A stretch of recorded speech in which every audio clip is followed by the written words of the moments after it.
पलवल फरीदाबाद जिले में और देश के कोने कोने में ये चर्चा चल रही है कि सरकार के द्वारा और दिल्ली पुलिस के द्वारा जो पहले से प्रस्तावित संयुक्त मोर्चा का कार्यक्रम था कि 5 बॉर्डर में जो किसान अनिश्चितकालीन जो धरना दिए बैठे हैं, 26 तारीख को दिल्ली में तिरंगा ट्रैक्टर यात्रा निकाली जाएगी। उस नीति का अमल करते हुए अभी तक 3 जो हमारी बॉर्डर है, गाजीपुर है, सिंध और टीकरी है, यहां तो अनुमति दे दी, लेकिन हम पलवल बॉर्डर के जो लोग हैं, जो यहां चल रहा है, हमारे साथियों का पलवल के, फरीदाबाद के और दिल्ली के जो प्रशासनिक अधिकारी हैं, इनसे अभी चर्चा का एक दौर चल रहा है। हम इस मंच के माध्यम से बताना चाहते हैं कि अपना समय काटने के लिए या अनशन के दिन को बढ़ाने के लिए यहां पर नहीं आए हैं। हम यहां पे आए हैं कि जो हमारा संयुक्त मोर्चा का जो कार्यक्रम है, जब देश के तो इस मंच के माध्यम से पुलिस वालों को और पुलिस से मिली भगत करने वालों को चेतावनी देना चाहते हैं। ये जो आंदोलन है, ये जो हमारा है, ये पलवल बॉर्डर का इतिहास है। अगर इनको नहीं मालूम तो याद कर ले, यही पलवल बॉर्डर है, ये क्रांति चौक है, फरीदाबाद पलवल जिले के लोग हैं, जहां पर छोटू राम से लेकर के सूरजमल जैसे लोगों को जन्म दिया है। और ये पलवल बॉर्डर है जो हम लोग कितने भी हथकंडे अपना लो, अगर कुर्बानी देना होगी तो वो पहला व्यक्ति होगा जो कुर्बानी देंगे।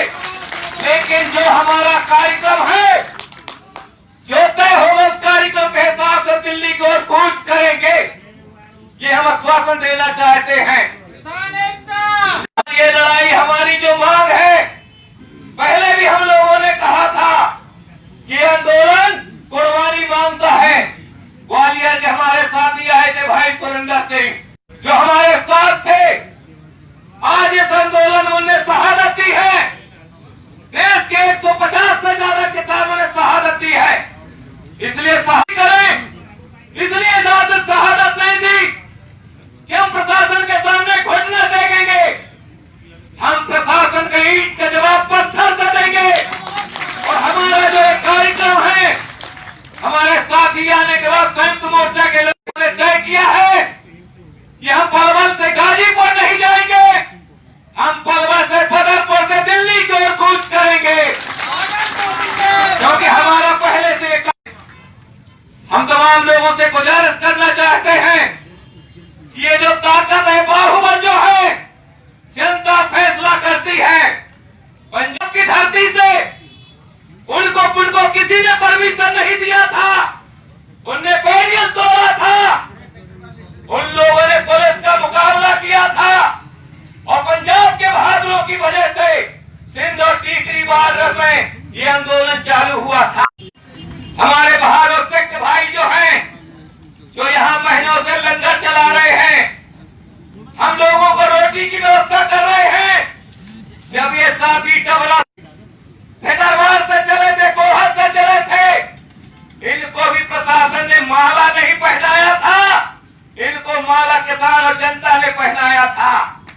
ये लोग भी चले थे वहां से, मध्य प्रदेश से पुलिस ने मुकाबला किया था, उत्तर प्रदेश की सीमाओं में इनने मुकाबला था, ये पलवल बॉर्डर में पहुंचा था। आसानी से यहाँ ये लोग नहीं आए। हम तो दिल्ली की ओर कूच करेंगे, क्योंकि हमने तय किया है जब 3 बॉर्डर के लोग जाएंगे तो हम यहाँ राम राम का माला जपने नहीं आए। और ये लड़ाई अगर कुर्बानी मांगेगी तो हमको न जैसे रखेगी सरकारी से। 52 पर मीटिंग में बात तय किया गया है कि 52 पाल है और कुमार सिंह, ये 52 पाल की जो सरदारी है, ये जत्थे के आगे आगे जाएंगे, इनका कंधा से कंधा मिला के हम लोग रहेंगे, क्योंकि आर पार की लड़ाई है। तो साथियों, अपने अपने इलाके में लोगों से कहिए गुमराह न हो। सोशल मीडिया पर लगा होगा, जो रोकेगा तो ईंट के जवाब पत्थर से देंगे।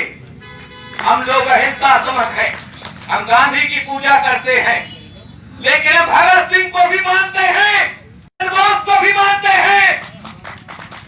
हम अपने अधिकार के लिए अगर शहादत चाहिए तो शहादत देंगे। हम 55 दिन से पड़े हैं, हम पीठ दिखा करके अपने घरों में अपनी बीवी बच्चों से, अपने गांव के लोगों से हम अपराधी के तौर पर नहीं जाएंगे कि जब सब गए तो आपको जाने का, हम लोग क्यों नहीं गए। हम कोई अपराधी नहीं। और साथियों, जहां तक इन कानूनों का जो सवाल है, पहले भी हमने आप लोगों से कहा था कि 11 दौर की बात हो गई, 12 चलेंगे, 111 चलेंगे, 365 दौर भी चलेंगे। लेकिन ये जो लड़ाई है, ये लड़ाई डंडे झंडों की नहीं, ये लड़ाई है हमारी खेती, हमारी मां, हमारी जमीन, हमारा खेत और हमारा जो तिरंगा है, उस तिरंगे के आन बान के झंडे को अलग करने के लिए भगत सिंह, खुदीराम बोस, अशफाकुल्लाह खां, राम प्रसाद बिस्मिल, सर छोटू राम से लेकर महारानी लक्ष्मीबाई से लेकर के अगर हम लिस्ट बनाएंगे तो लाखों लोगों ने प्राणों की आहुति दी थी जब हिंदुस्तान को ये जो जंग आजादी की दूसरी लड़ाई है। जब हम बार बार भाषण में कहते थे कि आजादी की दूसरी जंग है, तो वे दूसरी जंग में सैकड़ों कुर्बानियों से काम नहीं चलेगा, क्योंकि ये जो काले कानून हैं, जिन कानूनों पर लगातार चर्चा चल रही है, हम पूछना चाहते देश के कोने कोने के किसानों से, क्या जिंदा रहते ये काले कानून मौत का पैगाम लेकर के आए हैं। ये जो पहला कानून जिस पर चर्चा चल रही है, हम क्या मांग रहे हैं सरकार से? हम सरकार से ये कह रहे हैं कि सिर्फ एक लाइन लिख दो कि डॉक्टर स्वामीनाथन की जो आयोग की जो रिपोर्ट में उनने कहा था आत्महत्या न करें, देश के अंदर खेती की पैदावारी बढ़े, उसके लिए ये है कि C2 का जो फार्मूला है, जिसमें किसानों की जो लागत है, बिजली है, सिंचाई है, डीजल है, मजदूरी है, और उसके साथ साथ उस खेत में काम करने वाले किसान के परिवार के सदस्यों की जो मजदूरी है, और उसमें जोड़ दो जिस जमीन पर हम खेती करते हैं, तीनों को मिला करके C2 फार्मूला मूल्य है, इसको मिला करके किसानों की जो MSP है, न्यूनतम समर्थन मूल्य जो है, तीनों को मिला के न्यूनतम समर्थन मूल्य घोषित करो। सिर्फ एक मांग हम लोग कर रहे हैं। सरकार क्या कह रही है? सरकार कह रही है कि स्वामीनाथन आयोग की सिफारिश के आधार पर दे रहे हैं। मजाक है। धान का समर्थन मूल्य घोषित किया 1868 रुपए, उसकी जो कीमत है C2 फार्मूला में 2100 रुपया बनती है। तो हिंदुस्तान के किसानों को 1 क्विंटल धान पैदा करने में, बेचने में मिलना चाहिए 3100 रुपया, लेकिन आज हमको क्या मिल रहा है? समर्थन मूल्य पे खरीदी नहीं, 1400, 1500, 1200 रुपया में लोग 3100 रुपया MSP में खरीदने की गारंटी का कानून बन जाए तो जितनी मेहनत हम कर रहे हैं, उस मेहनत पर जितनी आय हमारे पास है, उतनी ही मेहनत पे, उतने ही खर्चे पे हमको 3 गुना मूल्य मिल सकता है। ये लड़ाई लड़ रहा है हिंदुस्तान का किसान। लेकिन ये सरकार, ये गूंगे बहरों की सरकार, अडानी अंबानी की सरकार, ये सरकार ये फार्मूला देने की बजाय ये सरकार सरकारी मंडियों को बंद करके उनके समानांतर प्राइवेट मंडियों को इजाजत, मंडी कानून में संशोधन कर रही कि सरकारी मंडी तो जैसे BSNL था, उसको बर्बाद और खत्म करने के लिए ये जियो को लेकर के आए और 1 साल तक फ्री में आपको नेट मिला, डाटा मिला, और उसके बाद हर महीने कीमत बढ़ी और आज हालत ये हो गई है 4 सप्ताह होते हैं। जियो ने 5 सप्ताह कर दिए। 24-25 तारीख के बाद मैसेज आने लगता है कि रिचार्ज करा लो। 24 दिन का हमको दे रहे हैं। इसी तरीके से इनकी ये मंशा है कि एक कदम पीछे नहीं हटेगा। हटने का मतलब है कि मौत को, गुलामी को स्वीकार करना। दूसरा की लड़ाई नहीं है, ये लड़ाई जनता की लड़ाई है। चाहे कारखाने में काम करने वाला मजदूर हो, चाहे प्रवासी मजदूर हो, चाहे किसानों के खेतों में काम करने वाला खेतिहर मजदूर हो, हिंदुस्तान की 40% आबादी है।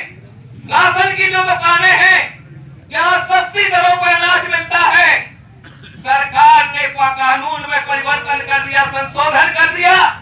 आवश्यक वस्तु अधिनियम 2020 में संशोधन कर दिया, जमाखोरी कालाबाजारी दिया। जब सरकारी खरीद नहीं होगी तो FCI की गोदामें बंद कर दो, वेयर हाउस बंद कर दो, और उसके बाद लोगों से कहेगी कि आपका पैसा सब्सिडी का खाते में डालेंगे, और वही होगा जो हम लोग उज्ज्वल गैस में देखा है।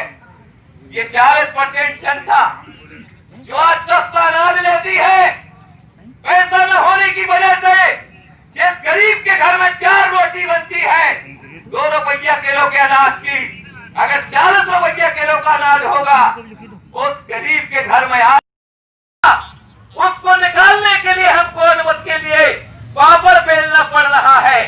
तो ये SDM और कलेक्टर जब कंपनी किसानों का विवाद होगा तो ये फैसला करेंगी कंपनी के पक्ष में। उसके बाद हमको कर्जदार बनाने के लिए हमारी जमीन पर कंपनियों को कर्जा मिल जाएगा। 10 साल के लिए हमारा अनुबंध होगा। अगर हमको बेटा को पढ़ाना है, बेटी की शादी करना है, अगर एक छोटा सा टुकड़ा अगर हम बेचना चाहें, तो हम जमीन का क्रय विक्रय नहीं कर सकते, क्योंकि जमीन बैंक के अंदर गिरवी रखी होगी।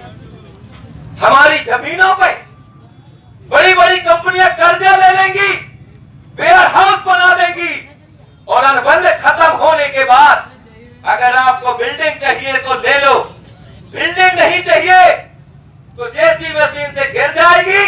बिल्डिंग अगर चाहिए जो आपकी जमीन पर जो बनी है, बैंक का जितना कर्जा है उस कर्जे का भुगतान किसानों को करना पड़ेगा।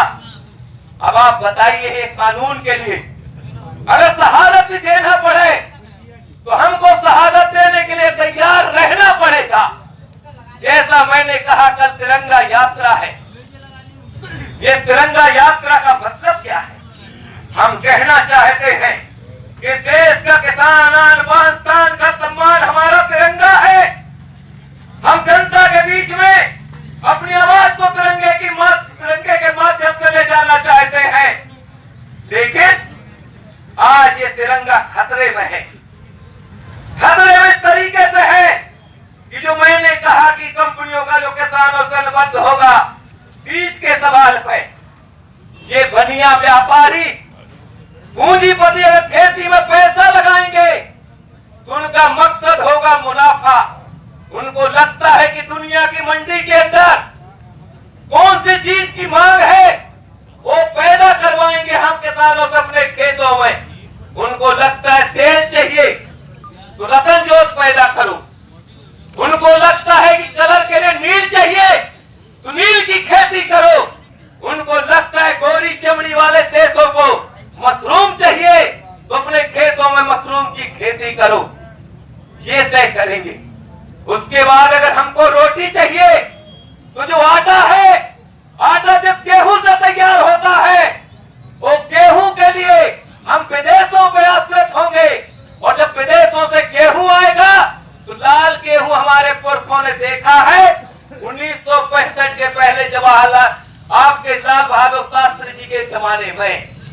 तभी शास्त्री जी ने नारा दिया था 65 में, ये जय जवान जय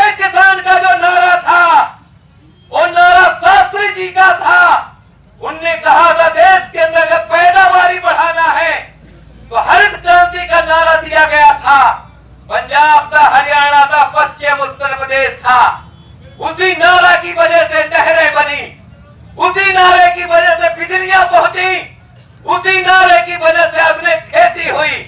और जब हमारा देश अपने पैरों पर खड़ा हो गया तो आज ये कंपनियां फिर हमको खाद्यान्न के मामले में दूसरों के सामने भीख मांगने के लिए मजबूर कर रही है। ये कानून हमारे देश की आर्थिक आजादी पर चोट कर रहा है।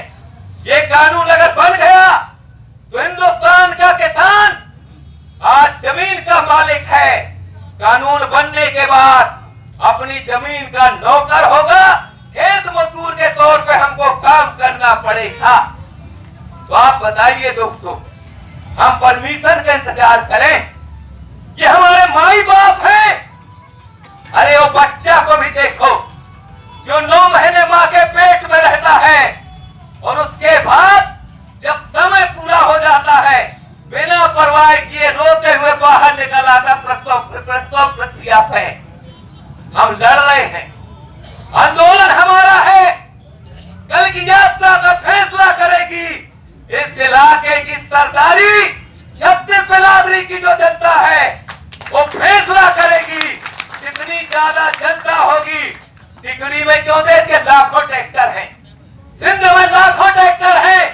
अगर कल यहाँ 10,000 ट्रैक्टर इकट्ठे हो जाएंगे, जिनके गांव को भी आपके सामने समर्पण करना पड़ेगा, एक बार दिखाना पड़ेगा।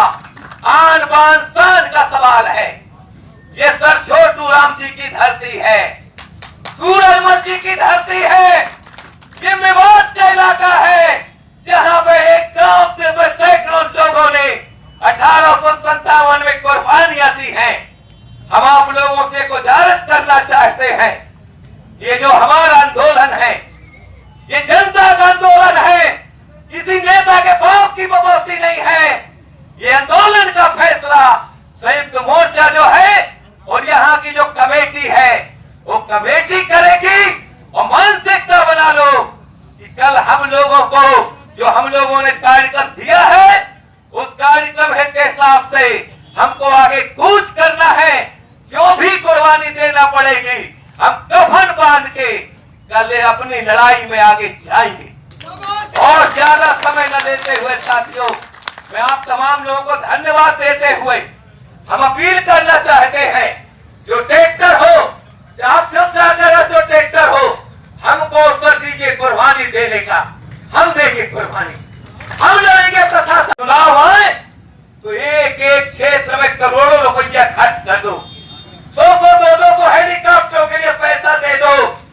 उनके ये गुलाम है, उनकी चाकरी करना चाहते हैं। ये तीसरा कानून जो है जिस पर कल भी बात हुई, वो कानून हमारी माँ, हमारी धरती, हमारी खेती को गुलाम बनाने के लिए कानून आया है, जिसको हम कहते हैं ठेका खेती। हिंदुस्तान की कंपनियां किसानों के साथ 10 साल के लिए अनुबंध होगा। और 10 साल के अनुबंध का मतलब यह है कि कंपनी किसानों को बीज देंगी, कंपनी तय करेगी कौन सा बीज बोना है, खाद देंगी, कीटनाशक दवा देगी और उसके बाद कीमत तय करेंगी। अगर बाजार में कीमत ज्यादा है तो लाभ किसानों को नहीं मिलेगा। कीमत अगर गिर गई तो अनुबंध के आधार पर भुगतान नहीं होगा, गिरी हुई कीमत पर आपका भुगतान होगा। तो अगर हमारी प्राकृतिक आपदा आ गई, ओला पड़ गया, पाला पड़ गया, हमारी फसल खराब हो गई, तो कंपनी चाहे तो उसको रिजेक्ट कर सकती है। लेकिन कंपनी का किसानों के साथ जो अनुबंध है, बिना कंपनी की मर्जी से खुद के खेत में पैदा होने वाला जो खाद्यान्न है हम नहीं खा सकते हैं, हम दूसरे को नहीं बेच सकते हैं। ये काला कानून है। इस कानून में एक और जो प्रावधान है उसको न्यायालयीन प्रक्रिया से बाहर कर दिया गया है। हाई कोर्ट, सुप्रीम कोर्ट नहीं जा सकते हैं आप, SDM और कलेक्टर निराकरण करेगा।